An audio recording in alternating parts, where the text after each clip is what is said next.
누가복음 11장 39절입니다. 누가복음 11장 39절을 한 목소리로 같이 봉독합니다. 주께서 이러시되 너희 바리새인은 지금 장과 대접의 겉은 깨끗이 하나 너희 속에는 탐욕과 악독이 가득하도다. 아멘. 탐욕을 버리라, 세 번째 시간입니다. 탐욕은 분에 넘치게 너무 지나친 욕심을 일컬어 탐욕이다, 이렇게 말을 하지요. 아담이 에덴 동산이라는 정말 그렇게 최적의 환경, 가장 아름다운 곳에 하나님이 살 곳을 예비해 주었는데도 그 욕심이 하나님 되려고 하는 탐욕을 가지는 바람에 결국은 욕심이 잉태한 적 죄를 낳고 죄가 장성한 적 사망을 낳는다고, 결국 아담이 선악과를 먹음으로 정령 죽으리라, 그리고 930세 때 죽게 되어집니다. 에덴도 잃어버리고 죽게 되어지는 것처럼 참 이 탐욕이라는 것이 무서운 거예요. 탐욕이라는 것이, 여러분, 그 북이스라엘의 전성기가 아합 때입니다. 아합 때 굉장히 나라가 부강했습니다. 근데 이 아합 때 그렇게 나라가 전성기인데, 이 아합 왕이 왕궁 곁에 나봇의 포도원이 있었어요. 근데 그 포도원이 갖고 싶은 거예요. 그런데 나봇에게 내가 좋은 땅을 대토해 줄 테니까 바꾸자. 그 나봇의 그 포도원 나에게 달라. 백성이기 때문에 왕의 명령에 순종하고 싶지만 왕보다 더 높은 하나님의 율법에 이제 지파의 그 분배받은 땅을 다른 지파로 옮기지 말라고, 하나님이 지경의 그 지계표를 옮기지 말라는 율법 말씀이 있고, 민수기 36장 7절에 이스라엘 자손의 기업이 이 지파에서 저 지파로 옮기지 말고 라는 것처럼 하나님의 말씀에 그렇게 하지 말라고 했기 때문에 나봇이 아합에게 포도원을 드릴 수가 없었어요. 하나님의 율법 때문에. 그런데도 이 나봇은 이 탐욕 때문에 그렇게 많으면서도 그걸 꼭 달라고 하는 거예요.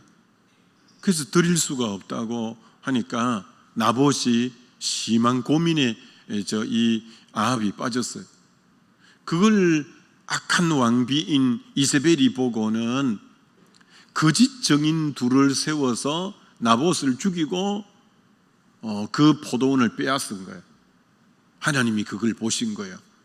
그러면서 이렇게 예언을 했습니다. 아합, 너가 죽은 곳에서 개들이 너 피를 핥으리라. 정말 무시무시한 예언이죠. 너 죽은 곳에 피가 유혈이 낭자할 건데 그 피를 개들이 핥게 될 거다. 그리고 이세벨에게는 개들이 이세벨을 이스라엘 성곽 곁에서 먹으리라. 이세벨의 시신은 개들이 먹게 될 거다. 그렇게 무서운 예언이 이루어졌습니다. 그 무고한 선한 백성을 모함을 씌워서 죽이더니 그 탐욕 때문에 결국은 아합이 전쟁에서 화살에 맞아서 완전히 피를 그렇게 다 쏟게 되고, 그 피를 다 연못에 씻었는데 개들이 와서 그 피를 성경에 다 핥았더라.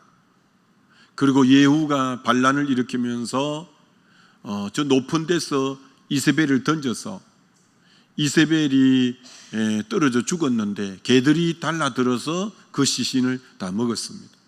얼마나 이 무서운 예언대로 그 모든 뿌리가 탐욕이었다는 거예요.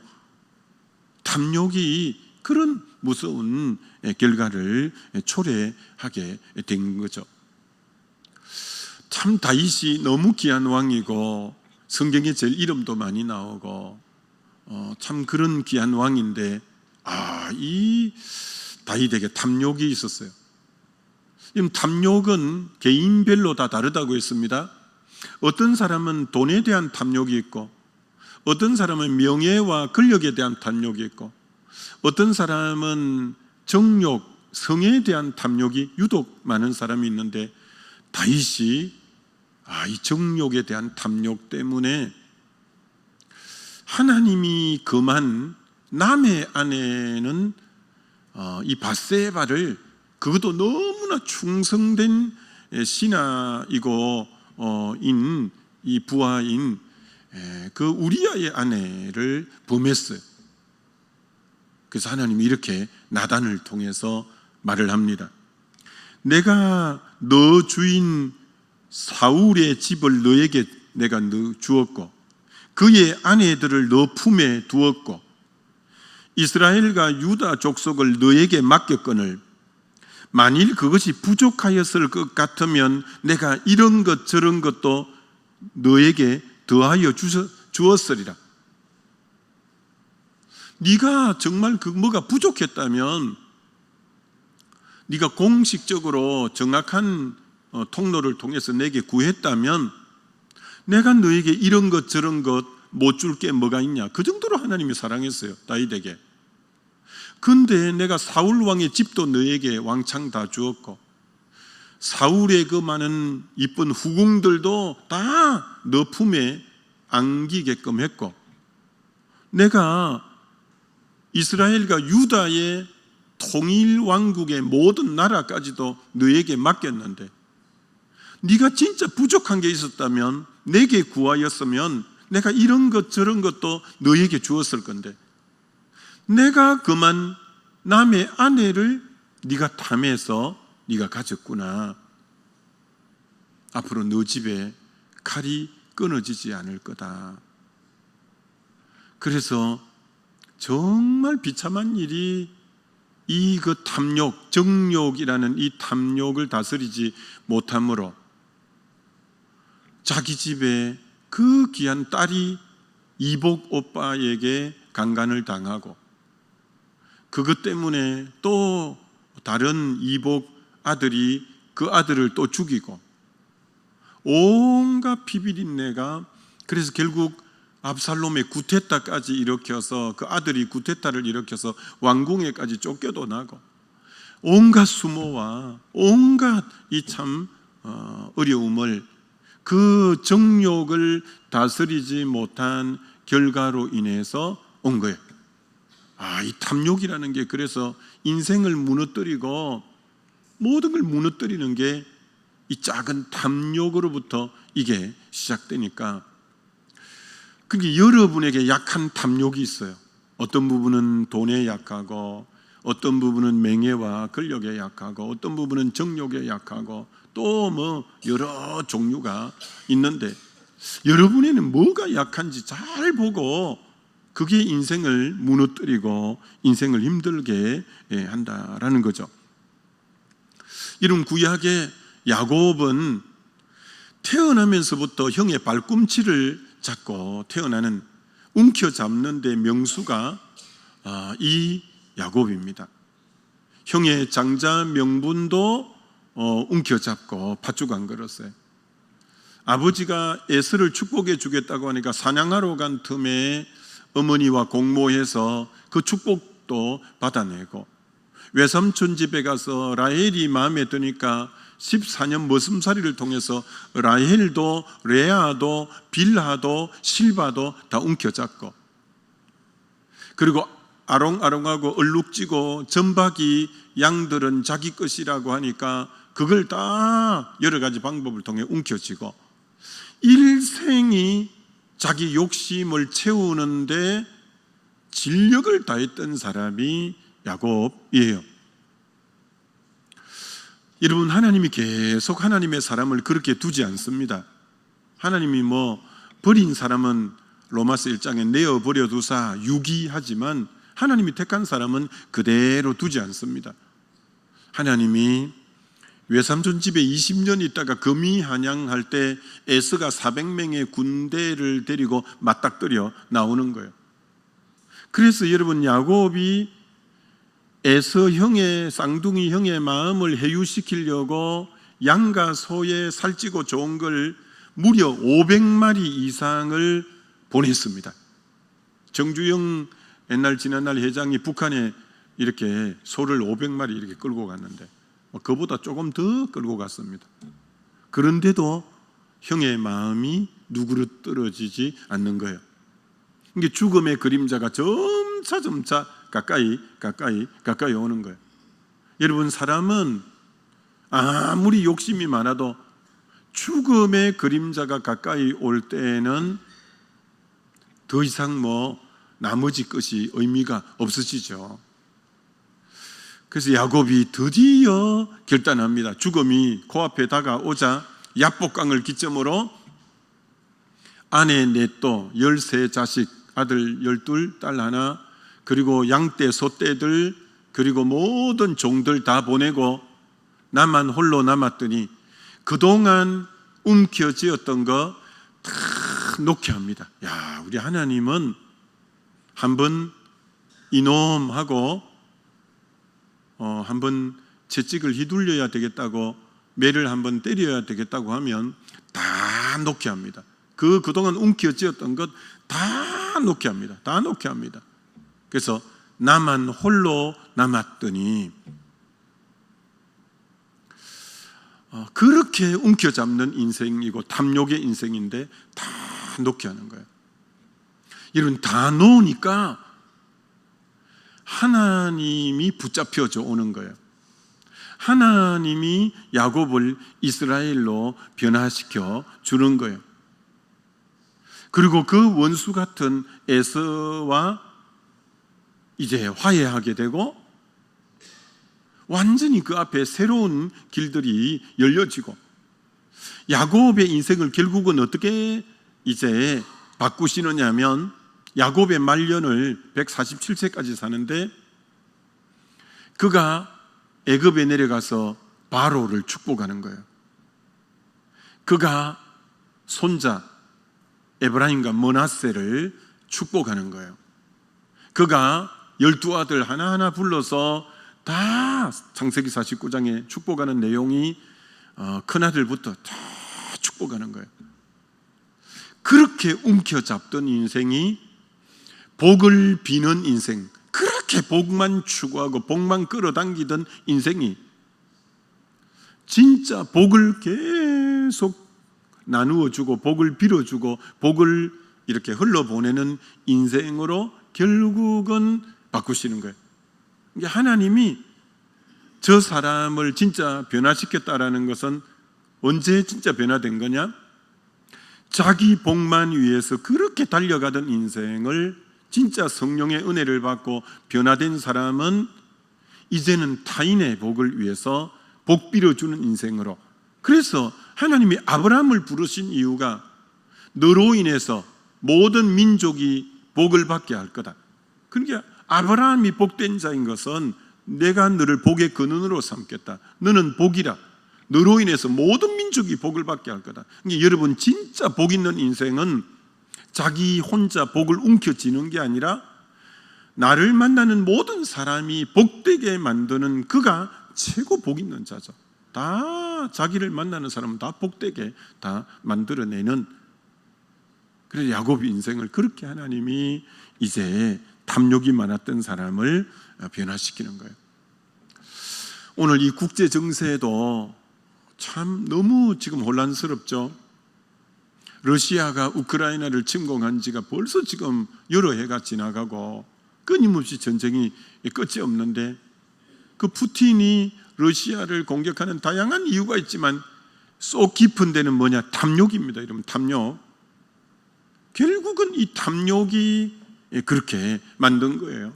탐욕이 많은 전쟁의 이유를 이것저것 갖다 대지만 결국은 탐욕이 그 뿌리입니다.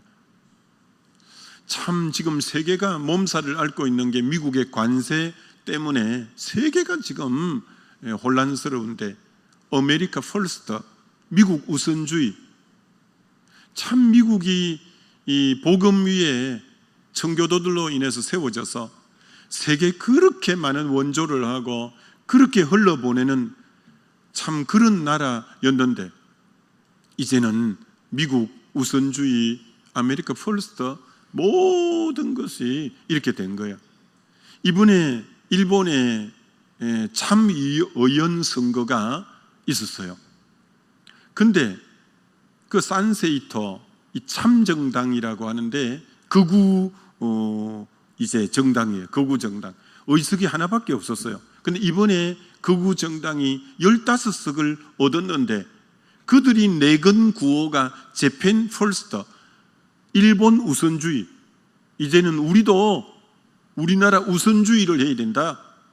이게 지금 세계적인 흐름이에요.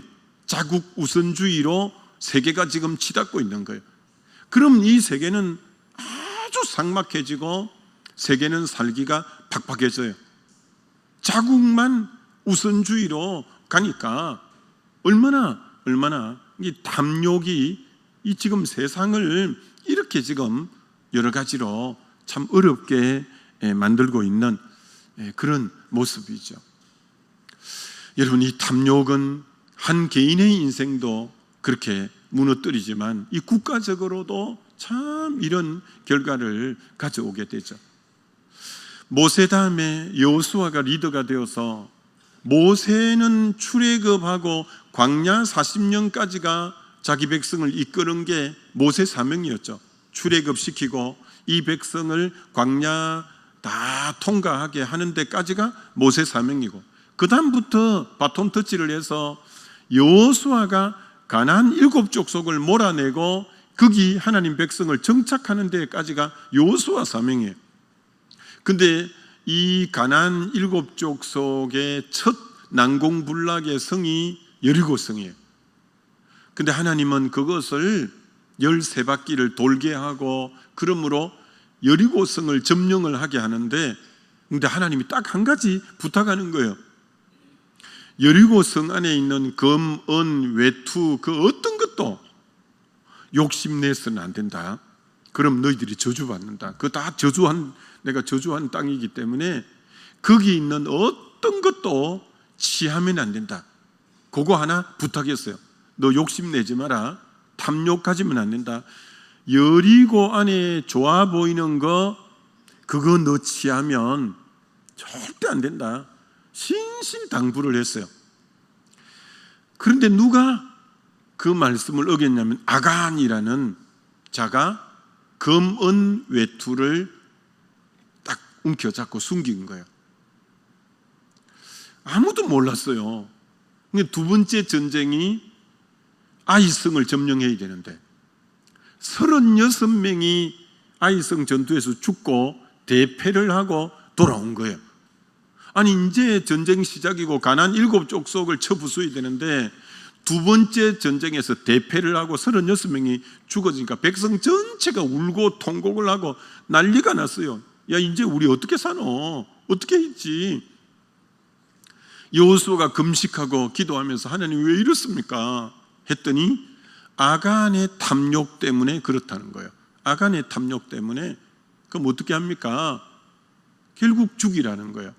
그래서 아간과 그 가족 전부를 백성들이 다 돌을 던져서 돌무더기가 되어서 죽는데 그 골짜기가 아골골짜기, 아골이 괴롭힘을 당하다, 괴롭다, 고난스럽다라는 뜻인데 그 탐욕이 국가의 전쟁에 패하게 하고 국가를 전쟁에 패하게 한 것이 한 사람의 탐욕 때문에 국가가 전쟁에 패하고 백성 전체를 울게 만들고 그게 탐욕이었어요. 그러면 여러분, 자기 탐욕으로 인해서 그렇게 남의 눈에 눈물을 나게 했던 아간은 진짜 자기 눈에는 피눈물이 날 정도로 완전히 도래해서 돌무더기로 그 가정 전체 가족이 다 죽는 거예요. 여러분, 이 탐욕이 내가 속한 공동체까지도 어렵게 만들 수 있다는 거예요. 이 탐욕이 국가까지도 어렵게 만들고 개인까지도 어렵게 만들고, 참 그래서 탐욕을 버리라고 하는 이유가 바로 거기 있다라고 할 수 있는 거예요. 이런 나만 장군이 나병이 들어서 아람 나라 군대 장관이 엘리사에게 찾아왔잖아요. 요단강에 가서 7번 씻으십시오. 그래 요단강에 7번 씻고 어린아이 3살처럼 깨끗해졌는데 나만이 아람에서 올 때 검은 보화를 수레에 가득 싣고 왔다고 성경은 말씀하고 있어요. 자기 병을 고쳐주는 자에게 이렇게 검은 보화를 주려고 왔는데 엘리사가 안 받겠다는 거예요. 하나님의 은혜로 고쳤지 내 힘으로 고친 게 아닌데 내가 어떻게 돈을 받겠습니까? 그러면서 이 나만이 고마워서 은금 보화를 주려고 하는데 안 받았어요. 그래서 그만 돌려보냈어요. 그런데 엘리사의 사환 종인 게하시가 세상에 저 많은 돈을 안 받다니, 그래가지고 이 엘리사가 방에 들어가자 저 멀리 남한의 이제 장군의 무리들이 가니까 쫓아간 거예요. 그래가지고 이렇게 거짓말을 여러분 하는 거예요. 뭐라고 거짓말하냐? 엘리사 선지자께 갑자기 손님 2명이 와서 은 1달란트 옷 2벌을 달라고 하였습니다. 거짓말을 한 거예요. 여러분 많이도 아닙니다. 많이도 아니고 은 1달란트, 그것도 금도 아닙니다. 은 1달란트, 물론 그때는 또 은이 더 귀할 때도 있는데 은 1달란트 옷 2벌이에요. 달란트 2벌이에요. 근데 그것을 이 게하시가 탐욕 때문에 받아온 것 때문에 집에 도착하자마자 엘리사가 영어로 알아한 거예요. 나만 장군의 나병이 너에게로 옮겨질 거다. 그래서 그 몸에 나병이 온 몸에 눈과 같이 휘어졌더라. 이게 나병이 온 몸에 퍼져서 가장 나병이 심할 때 모습이 온 몸이 흰 눈처럼 피부가 하얗게 그 나병이 바라는 것이 게하시에게 된 거예요. 여러분 옷 2벌이에요. 그 은 1달란트예요. 그 욕심을 못 버려서 그때 천형이라고 하는 이 나병이 이 게하시에게 임했던 거예요. 참 여러분 이 욕심이 이 탐욕이 그렇게 중병을 가져오고 그렇게 인생을 망가뜨리는 이 탐욕에 얼마나 참 좋지 않은 건가. 여러분 이 가룟 유다는 이제 예수님의 12제자 중에 제일 똑똑한 제자가 어떤 의미로 가룟 유다예요. 어떻게 알 수 있냐면 여러분 회계에 재정을 맡기는 사람은 계산이 빠르고 그런 분에게 머리가 잘 돌아가는 사람에게 재정을 맡기잖아요. 그래서 12제자 중에 제일 머리가 잘 돌아가고 이렇게 한 사람이 가룟 유다였어요. 그래서 그 재정을 맡겼어요. 근데 이 가룟 유다가요, 그 헌금함에서 조금씩 동계에 돈을 훔쳤더라고 성경에 말해요. 그에게 돈을 훔치는 그것도 헌금을 조금씩 가져가고 동계에 돈을 훔친 거예요. 여러분 항상 이 탐욕은요 커져갑니다. 그래서 나중에는 예수님을 은 30냥에 또 돈을 은 30을 받고 예수님을 넘겨주게 되는 거예요. 동계에 돈을 훔친 게 계속 커져가더니 예수님까지 팔아먹는 이런 제자가 되었어요. 결국은 그것 때문에 이제 죄책감과 정죄감 때문에 그 돈은 이제 제사장 발 앞에 던지고 양심의 가책을 받아 목매달아 자살을 하게 되는 거예요. 여러분 작은 욕심이 계속 커져가서 결국은 사망에까지 이르게 된 거예요. 여러분 이 탐욕은 적을 때부터 잘 잡아야 돼요. 안 그러면 이게 커지면 목숨까지도 잃는 거예요. 근데 여러분 왜 그랬냐면 배후의 세력이 누구였냐면 사단이었어요. 사단이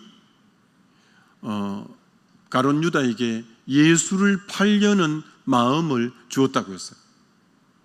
여러분, 이 사단은 결국은 예수를 팔게 해서, 그래서 결국은 죽는 대로 내모는, 그게 바로 요한복음 10장 10절에 도적이 오는 것은 도적질하고 죽이고 멸망시키는, 마귀는 결국은 인생을 죽이고 무너뜨리는 거거든요.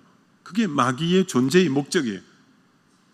결국 돈을 팔게 하고 동계의 돈을 훔치게 하고 이런 것이 더 커져서 결국은 마귀가 노렸던 것은 그를 죽이고 무너뜨리는 거예요. 마귀의 속성이 그거예요.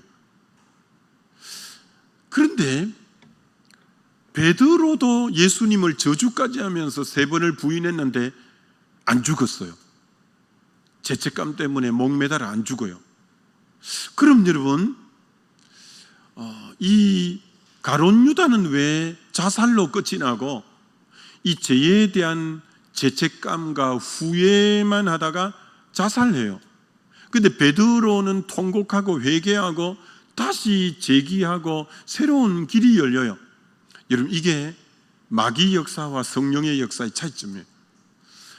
둘 다 만만찮은 죄죠. 스승을 저주까지 하면서 3번 모른다고 부인하고, 그렇지만 성령은 죄에 대해서 죄의 가책을 갖게 하는 거예요.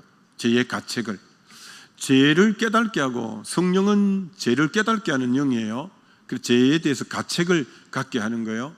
그래서 결국은 회개하게 만드는 거예요. 다시 새 사람 되게 만드는 거예요. 근데 마귀는 그렇지 않습니다. 죄에 대한 가책으로 회개로 이끄는 것이 아니라 정죄감을 주고 죄책감을 주어서 깊이 낙심하고 후회하고 결국은 이제 시험에 들게 하고 결국은 죄책감과 정죄감에 못 벗어나서 자기 생명을 끊는 자살로 이끌지만, 오늘 얼마나 그런 사람들이 어둠의 영에 의해서 이 땅에 자살하는 사람들은 많은 분들이 정죄감 때문에 그래요. 정죄감. 근데 성령은 그가 죄가 크고 많고가 중요한 게 아니에요. 성령은 죄에 대한 자각을 일으키고 결국은 그것을 십자가 앞에 가지고 나오게 해서 회개하게 만들고, 회개함으로 다시 새 출발을 하고 새로운 삶의 소망을 주는 것이 성령이 죄에 대해서 주는 거예요. 여러분 중에도 잘 생각하셔야 돼요. 끊임없이 죄에 대해서 정죄감, 죄책감, 그래서 마음이 계속 천근만근 무겁고 후회만 막급하고 후회만 하고, 그 죄에 짓눌리고 그것 때문에 이제 우울증이 오고, 그래서 나중에는 막 죽고 싶은 생각이 계속 들고, 그래서 결국 죽음으로 가는, 그거는 마귀에게 붙잡힌 거예요. 성령은 그렇지 않아요. 죄에 대한 자각을 하게 하지만 주님의 약속의 말씀이 더 떠오른다고요. 만일 우리가 우리 죄를 자백하면 저는 미쁘시고 의로우사 우리 죄를 사하시며 모든 불의에서 우리를 깨끗게 하실 것이요 예수의 피가 우리의 모든 죄를 사하셨느니라. 너희 죄가 주홍 같고 진홍 같아도 내게 오라. 흰눈처럼 양털처럼 하리라. 너희 죄가 빽빽한 구름과 안개처럼 많아도 내가 그걸 다 치워버리고, 너희 죄가 동에서 서에 먼 것처럼 하고 내가 너희 죄를 깊은 바다에 던져버리고 내가 너희 죄를 기억지도 않고. 그러니까 이 성령은 죄를 회개할 때 우리를 용서하신다는 사유하기를 즐겨하시는 하나님에 대한 약속이 계속 떠오르게 하면서 후회가 아니라 회개함으로 회복시키는 영이 성령이에요. 사단은 정죄감을 주어서 완전히 막 낙심하고 시험에 들고 하나님과 멀어지게 만들고 우울하게 하고 그리고 죽게 만드는, 여러분이 죄에 대해서 죄를 얼마나 크냐 그것도 중요한 게 아니에요. 죄에 어떻게 반응하느냐, 그게 성령에 주시는 반응을 할 거냐 마귀가 주는 반응을 할 거냐, 이거는 극과 극으로 치닫는 거예요. 그래서 여러분은 죄에 대해서 성령이 주시는 그걸 통해서 회개함으로 새 사람 되는, 이게 너무 중요하다는 걸 알고 승리하게 되시기를 주님의 이름으로 축원합니다. 우리 기도하겠습니다. 기도할 때 하나님, 이 탐욕이 얼마나 큰 화를 불러들이는가, 나에게는 어떤 부분이 약한가 생각하면서 주여 한번 부르고 기도합니다.